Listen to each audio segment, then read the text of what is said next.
Prince Andrew is not expected to be seen during Queen Elizabeth's Platinum Jubilee weekend. On Thursday, a spokesperson for Buckingham Palace announced the Duke of York tested positive for COVID. He won't attend the service of Thanksgiving at St. Paul's Cathedral Friday to celebrate his mother's 70 years on the throne. The 62-year-old did not appear on the palace balcony during Trooping the Colour. He stepped back from royal duties in 2019 due to his controversial association with late convicted sex offender Jeffrey Epstein. After undertaking a routine test, the Duke has tested positive for COVID and with regret will no longer be attending tomorrow's service, a palace spokesperson revealed. Andrew was last spotted Wednesday riding a horse on the royal estate in Windsor. According to reports, he appeared to be in high spirits. It is believed that Andrew has met with the Queen, 96, in the last few days but has been undertaking regular testing and has not seen her since he tested positive.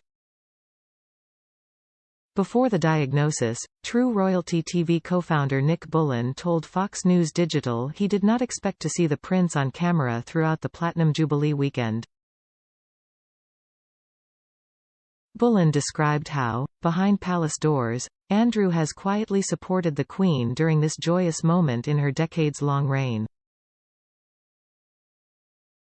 It's widely known that the Queen and the Duke of York are very, he explained. They share a different dynamic, in comparison to his siblings, Prince Charles, Prince Edward and Princess Anne. In the early years, when they were children, the Queen was very much on tour around the Commonwealth. It was the early days of her being Queen. She admitted that. So for a large part of their younger life, she was busy being the Queen. By the time Andrew came along, she had been in the job for much longer, Bullen added. She knew the job better. And I think she was able to balance the job and motherhood a little more evenly. Bullen is an award-winning documentarian who has been producing programs about the British royal family for 20 years and has worked with Charles, 73, for about a decade. In celebration of the Platinum Jubilee, the subscription video-on-demand service is highlighting a new special, Her Majesty's Platinum Jubilee. The collection, along with 6 documentaries featuring historic footage and interviews from the Queen's reign. The relationship between the Queen and Prince Andrew has always been strong, said Bullen. I know, because he lives moments away from the castle where the Queen is based. There is plenty of ability for them to see each other quite a lot. And I've been told he's been with her a lot over the recent months. And, to be blunt, he doesn't have any royal duties to fulfill. His children are grown, and his siblings are all busy fulfilling their royal duties. So Andrew has more time on his hands. Therefore, he has become more readily available to the Queen, which I'm sure she enjoys.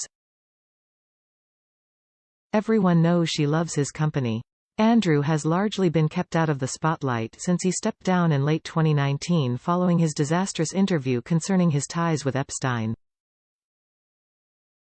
In January, the Queen stripped Andrew of his military titles and patronages. He is still in the line of succession to the throne. He is currently 9th behind Prince Harry and Meghan Markle's 2 children. However, Andrew cannot use His Royal Highness in any capacity. On March 29, Andrew accompanied the Queen for a service of Thanksgiving honoring his late father, Prince Philip. The reigning monarch's choice of escort was seen as support for her son after he settled a lawsuit that was linked to his relationship with Epstein. Andrew's role underscored that he is still a member of the royal family, even after the scandal rocked the palace.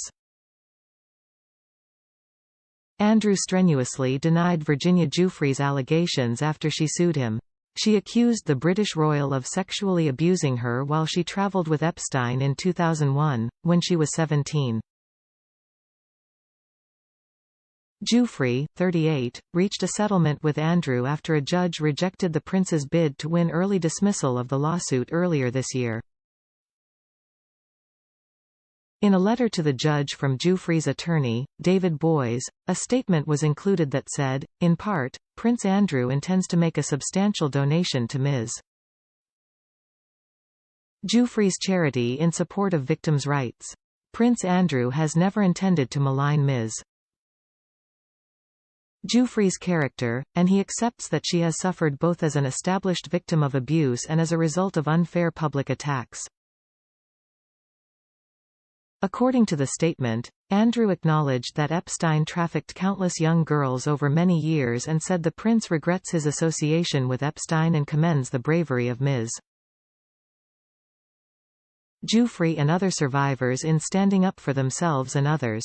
He also pledged to support the victims of sex trafficking as part of demonstrating his regret.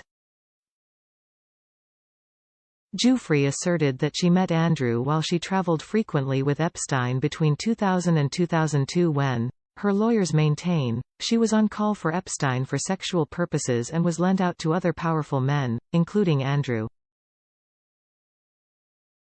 Her lawsuit said she suffered significant emotional and psychological distress and harm. She alleged she had sex with Andrew 3 times, in London during a 2001 trip, at Epstein's New York mansion when she was 17 and in the Virgin Islands when she was 18. Andrew repeatedly denied Giuffre's allegations and has said he can't recall ever meeting her, although a photograph of Giuffre and Andrew together in a London townhouse, his arm around her bare midriff, was included in Giuffre's lawsuit against him. Inconsistencies in her statements over the years that would have been highlighted by Andrew's attorneys at trial may have motivated her, in part, to settle, though she has explained them as innocent mistakes that occurred when recalling traumatic events years later. Andrew spent years combating concerns about his links to Epstein, who took his life at age 66 in 2019 in a Manhattan federal lockup while awaiting trial on sex trafficking charges. Epstein's longtime companion Ghislaine Maxwell was convicted of related charges. A settlement of Andrew's lawsuit followed deals reached by Giuffre years ago to resolve separate lawsuits against Maxwell and Epstein. It was recently revealed that Epstein settled for $500,000.